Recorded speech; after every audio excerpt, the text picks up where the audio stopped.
Alright, so after you've been using your filter for approximately 12 months, and again, it doesn't matter if you've hardly used it, if you only lived in the house 2 months, every 12 months these filters have to be changed, regardless of how much they've been used, because a filter can only stay underwater for so long, and that's really the bottom line.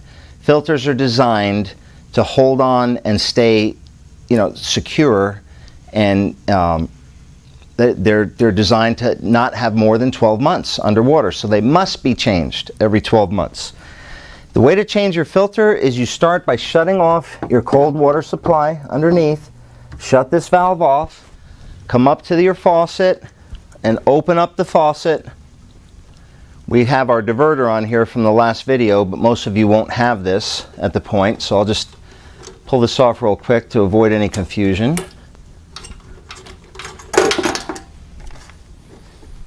Alright, so open the faucet to let any pressure that's in the lines out, and just leave it open. Now you have these two connectors up here, and you can do this filter exchange under the sink. You do not have to pull the filters out. I'm going to show you the way that I do it, and it's easier and it's neater. So I just remove the two hoses. I remove the main connection hose from the top, and I remove the hose from the supply.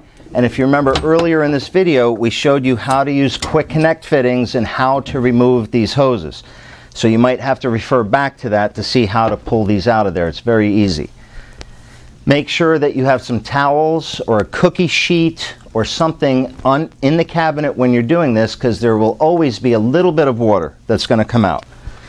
And then I'll take this out. And then again, some of you might want to put a baking sheet or a cookie sheet on your kitchen floor and do this on the floor. Most of you are going to do it up on the countertop. And basically, you have your wrench, and this wrench has two different directions it can go on. As you see, there's grooves inside the wrench, and those grooves are angled. So if you're putting the wrench on wrong, you'll notice that it will not slide all the way to the bottom of the canister. If you flip it around the other way, you see this, how it sits much lower on the canister? This is the proper way to use the wrench. Now, I can tell you, if any of you try to loosen the filters this way, you're going to have a hard time, and you're probably not going to get them off, especially if it's brand new. So the method that we want you to use is to turn the filters over sideways like this, have the wrench on so you have some leverage. So in other words, you don't want to have the wrench on like this. You want to have it on back like this so you have some leverage. Hold this side of the filter housing down and pull back with your hand. Do not take it completely off at this point. Just break it to the point where it's loose, and that's it. Go to your middle canister and do the same thing. Break it to where it's loose, and then go to your end canister and do the same thing. So now all three are loose, and what I'm going to do is I'm going to tilt them upside down, and now by hand I'm going to go ahead and take these canisters off. They'll be full of water. Just dump them in the sink and set them on the side. Do that for all three.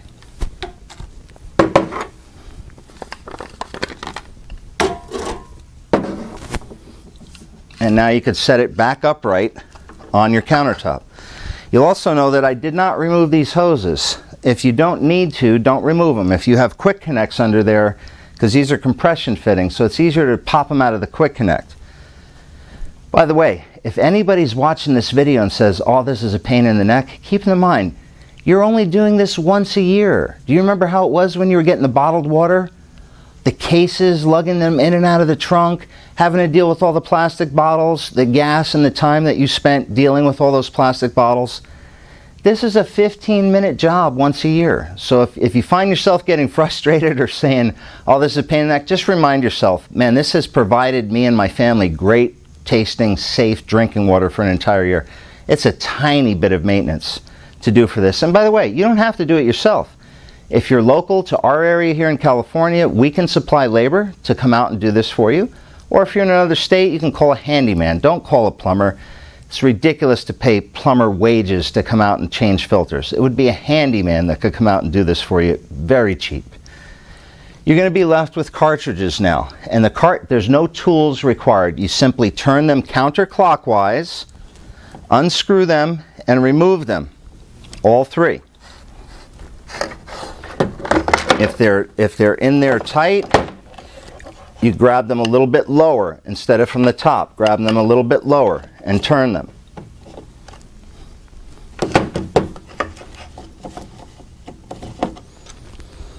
When you get your new filters, they're going to be sealed in plastic. Please don't forget this part. Wash your hands, either with Chanson acid water or some antibacterial hand soap or hand sanitizer. You do not want to touch new filters with dirty or unclean hands because you can transfer bacteria to them. So please make sure that you're either wearing some rubber gloves or you sanitize your hands. Each filter is marked both on the front of the housing, and when you get your new filter, it'll have a packaging with a sticker on it that'll match what it says on the front of the canister. So all you have to do is match the filter name up with the one that's on the front of the canister, and you simply reinstall them. You'll notice one side has open threads and the other side does not, so it's very obvious the way that they go. You just dropped it on gently, and look how easily this turns. See? I'm just turning it. If you find yourself having to use pressure or effort to turn it, it's not threaded properly. Stop, remove it, and start again until it goes on very easily. Once you feel it get snug, turn it about another quarter turn, and that's it. Do not over tighten these. They will leak for sure. This happens to go at the end, so I'm just going to go ahead and put this one on the end. And this one is, oh, I'm sorry. I did it wrong. Well, it shows nobody's perfect.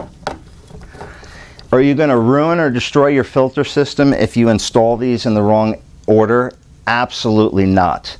We install these in this order for the best performance. It's not that they won't work if you put them in the wrong way. They will certainly work.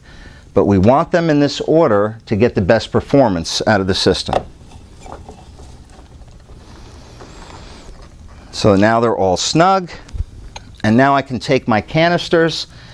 Since you've used this for a year, I highly recommend that you either take some Chanson acid water or some white vinegar, pour in maybe an inch, half inch in the canister, put your hand over it and shake it up a little bit. That way if there's any scale buildup or any kind of residue in here, it'll rinse it out.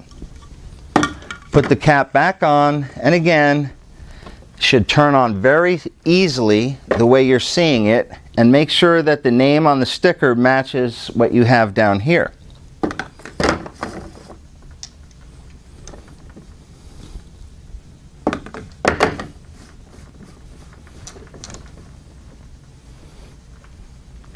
Okay, now some of you are going to see this video and you're going to zoom in and you're going to call us up and you're going to say, hey Ronnie, some of those filters didn't match the stickers. Well, we basically took this from our warehouse and this was sitting on the shelf, and so yes, you're right, on this video some stickers don't match, but I promise you your model will. So when it says KDF here, it's going to say KDF here. When it says catalytic carbon here, it's going to, actually everything matches here except the last one. This sticker here should say catalytic carbon. But we didn't screw up the video and we didn't make a mistake on purpose. We just grabbed something that we had to make this video. So, and that's it. Once you've got them on nice and snug, put your wrench on. And again, now it's not necessary to turn it over sideways. Now you can keep it upright. Put the wrench back on. Make sure it's in the right direction. And just snug them up. Do you know how you know when it's perfectly tight? When the label is facing completely forward. So you can see this one, the label is a little bit off to an angle. And we'll snug it up. And the same with this one. Snug it up. Just again, like with anything that you hook up with plumbing, now that we put this back under, and watch how fast this is. Time me. Ready? Go.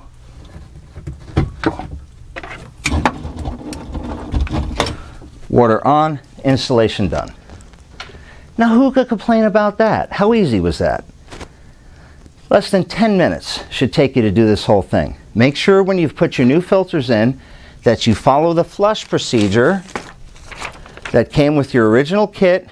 Run the water, open the cold water, 5 minutes, let it run, turn it off, let it sit for 10, open it up and let it run for another 10 minutes. Now your filters are flushed and ready to start using, and you're good for another full year. I always like to take a black magic marker, and on the back of the filter housing I just write in the date that I've done this install. So it's just an additional measure of protection in case I forget. Usually we're going to call you and tell you when it's time, but if we miss calling you and you're not sure when it's time to replace those, and you don't have an ionizer with the filter counter on it, you could look on the back and see when it's hit that 12th month it's time to replace the filters. And that's it for the filter install. If you need any additional information, you have any issues, please go to chanceandwater.com and you'll find most of your answers there. Thanks for joining us, and I hope you enjoy your new filter system.